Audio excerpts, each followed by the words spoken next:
Congratulations! Monetize ka na! Ang saya-saya! May kita ka na! May pumapasok na pera! Pero ito ang tanong, tatagal ba yan o panandalian lang? Kasi ang totoo, maraming creators ang kumikita ngayon, pero nawawala rin agad. Bakit? Kasi akala nila pag kumikita ka na, tapos na ang laban. Hindi ganon. Doon pa lang nagsisimula ang totoong laban. Unang dapat mong tutukan, consistency. Huwag kang titigil dahil lang kumikita ka na. Ito ang pagkakamali ng marami. Nung nagka-income, bumagal. Dati araw-araw nag-post, ngayon nawawala na. Tandaan mo, kung ano ang nagdala sa iyo sa taas, yun din ang dapat mong panindigan. Pangalawa, value over viral. Ngayong monetize ka na, mas lalo mong dapat taasan ang kalidad ng content mo. Hindi na sapat na viral lang, kailangan may impact. Tanungin mo ang sarili mo, may natulungan ba ako sa bawat content ko? Kasi ang totoong income galing sa tiwala ng tao.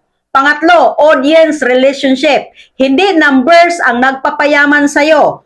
Tao, kaya alagaan mo ang audience mo. Makinig ka sa kanila, mag-reply ka sa comments, magpasalamat ka. Kasi kapag may connection ka sa tao, hindi ka mawawala.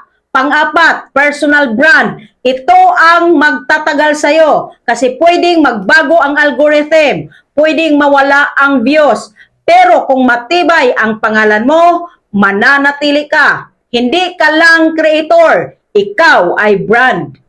Panglima, multiple income streams. Huwag kang umasa sa iisang source.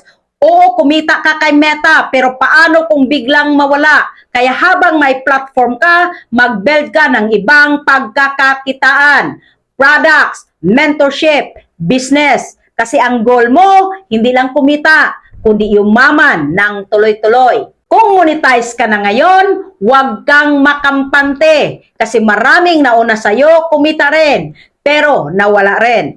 Kung gusto mong tumagal sa taas, ayusin mo ang consistency mo, taasan mo ang value mo, palalimin mo ang connection mo sa tao, at palakasin mo ang brand mo.